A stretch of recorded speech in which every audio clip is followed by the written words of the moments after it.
My house is a mess. I haven't had a chance to clean it. The camera's crooked. Haha!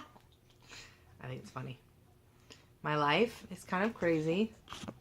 There we go. Anyway, I've been wanting to do a video blog for quite some time. I have empty bottles that need to get washed over here. That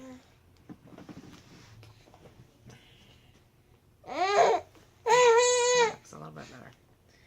Alright, we'll try this again. Hi! Today is, I believe, June 10th or 11th. I'm not even sure what day it is. I lose track of time. And it's been a while since I've done a video blog. I've wanted to do one for a while. I know I call them video blogs, but they're vlogs, whatever. Donato is now 7 months old. He is getting big so fast. It's kind of crazy. Not that I'm trying to sponsor anything, but we're trying to buy a house. I've talked about it in previous vlogs. And we were going through Redfin for a while, and they gave us a little onesie.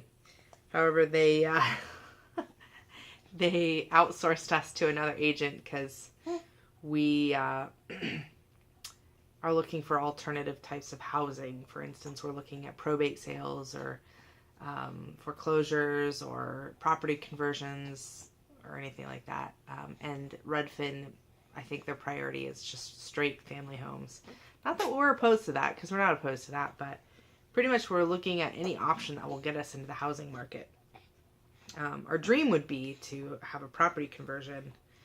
And by property conversion, I mean something like you take a firehouse or an old gas station or a church or a warehouse or something like that that was not a home and then make it into a home. That's what we would love to do. Anyway, that's not why I decided to do a blog today. I've been wanting to do this for a while. And I wanted to talk about my labor story. So this little guy was born on October 28th, 2015, right on his due date. I was also born on my due date. I was hoping for Halloween because I love Halloween. For one, that's my favorite holiday. And two, my mom's birthday is on Halloween. It also happened to be her 60th birthday. But it worked out. He was born right before Halloween, so he's still going to have a Halloween-y type birthday. And it was a really good, 60th birthday present for my mom. So I went in to the OBGYN the day before my due date to get checked up. Because you go in, the last month you go in every week to get checked just to make sure. Anyway, she hooked me up to the sound machine to listen to his heartbeat, and it was absolutely quiet. Which, of course, freaked the crap out of me because, here I'm due the next day and we can't find a heartbeat. Did my baby die inside of me? It was just terrifying. So the whole time I'm just like praying, like, okay, I trust you, God. I'm just leaving it in your hands. In the OBGYN, she's trying to keep calm and check. And she said, I'll be right back. So she grabs the ultrasound machine, and I'm trying not to freak out. I'm trying to just be calm and be like, okay, it's okay, it's okay. So she grabs the ultrasound machine and lubes up my belly. And then as soon as she puts that ultrasound machine on my belly, she hears the heartbeat. It was a huge sigh of relief. I was so very thankful for that heartbeat because we really wanted this baby, and after almost 10 months of pregnancy, it's like, I better get something out of this, because it's kind of torture, parts of it. Yeah, you can listen to Mom talk.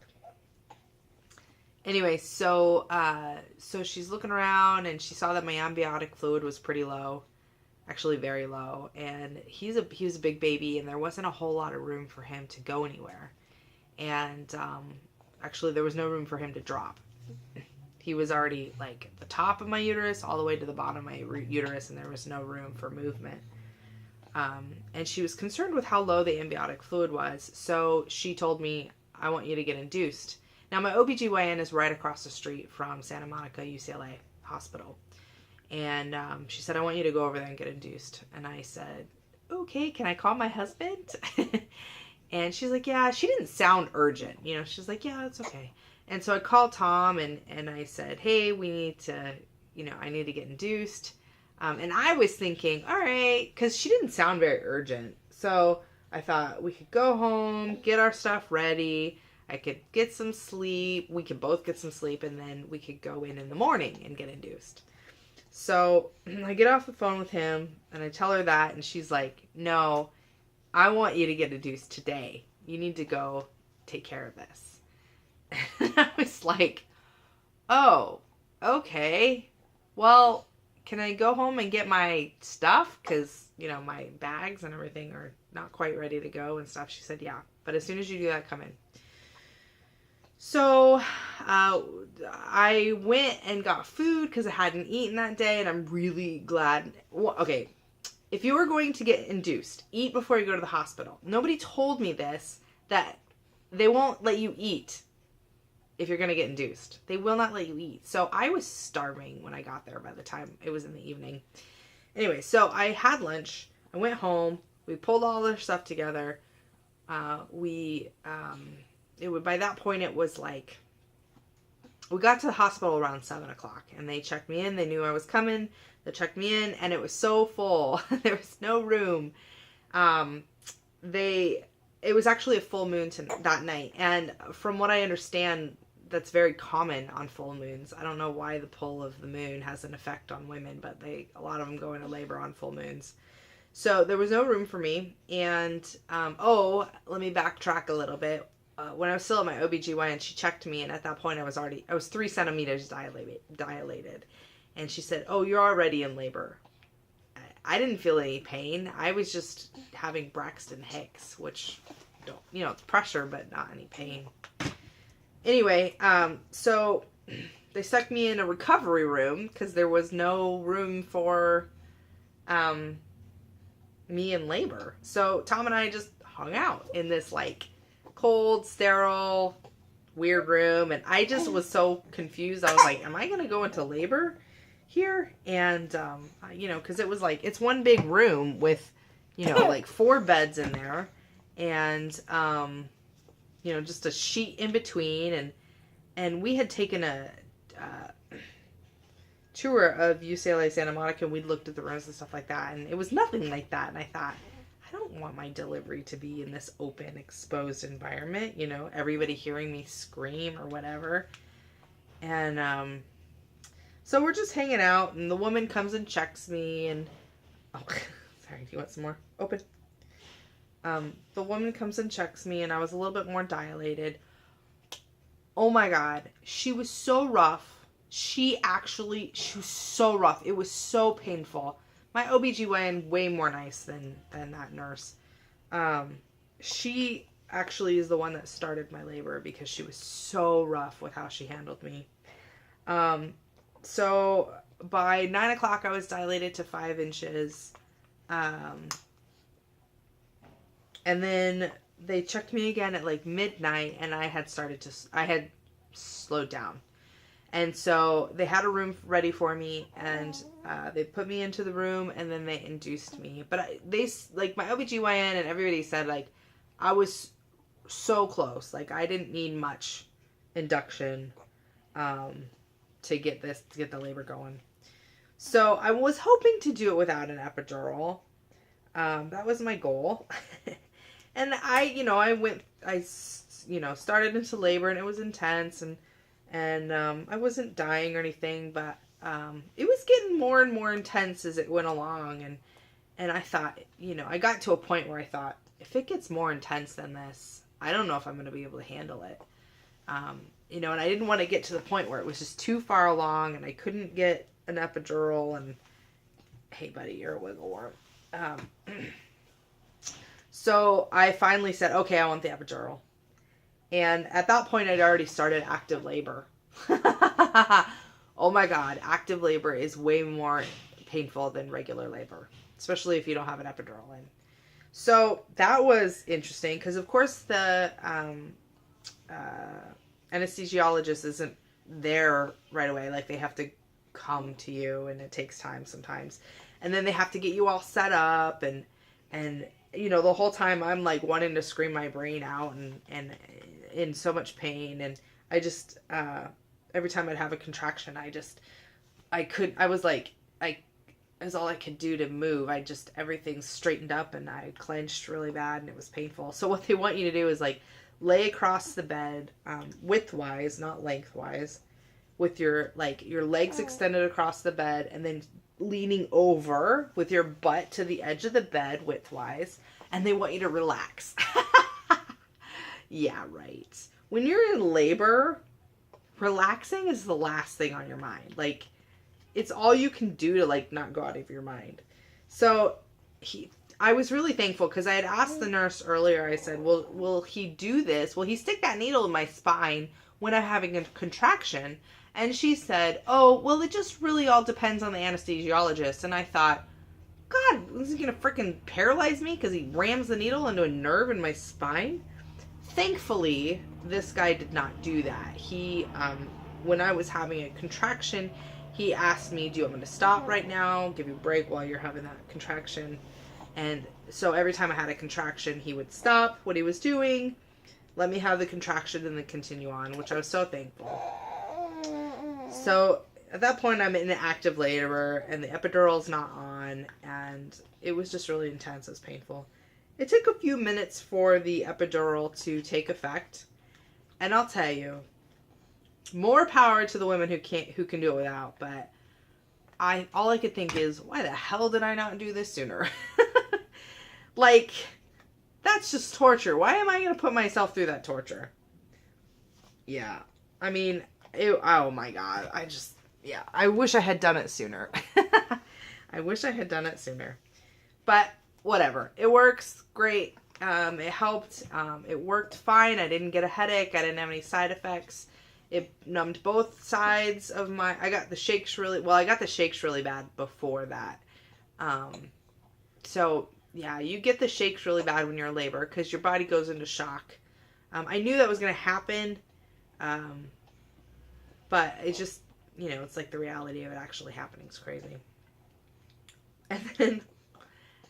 And then, well, before that epidural took effect, I was in active labor and it was so painful and I couldn't stop screaming. I could not stop screaming. And I did prenatal yoga for several months before the labor, and I learned about breathing, and we did prenatal classes, and I knew how to breathe correctly.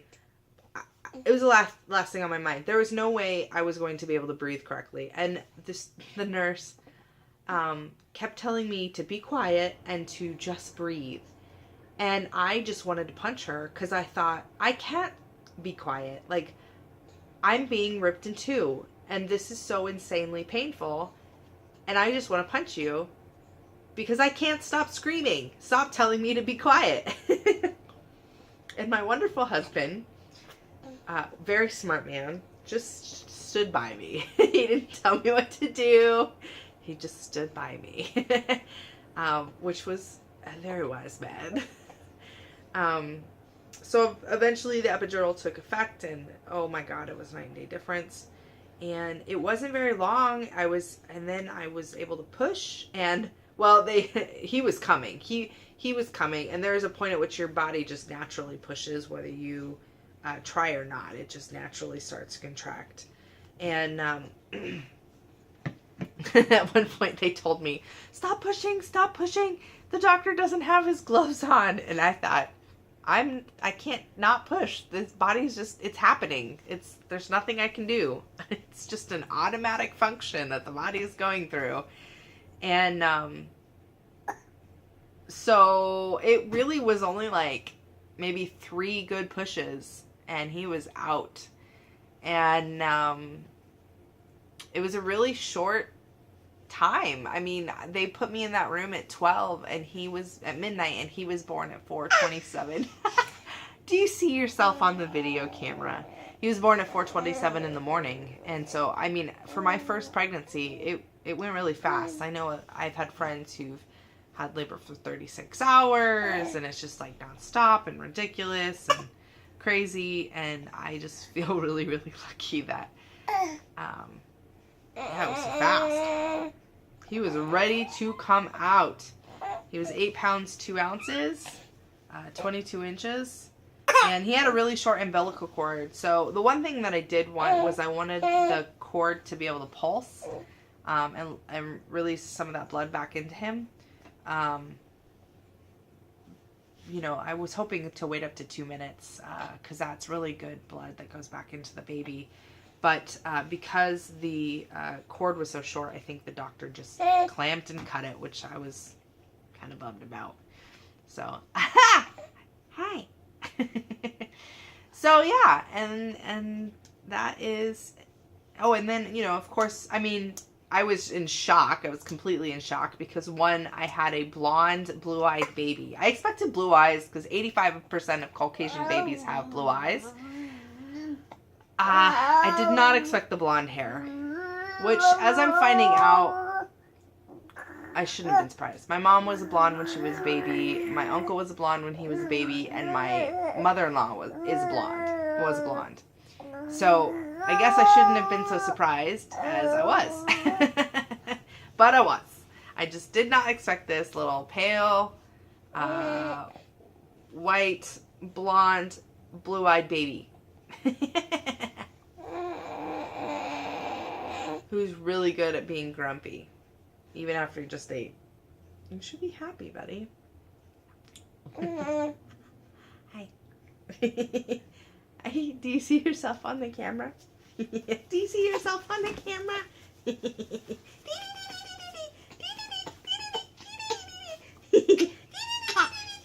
Yeah.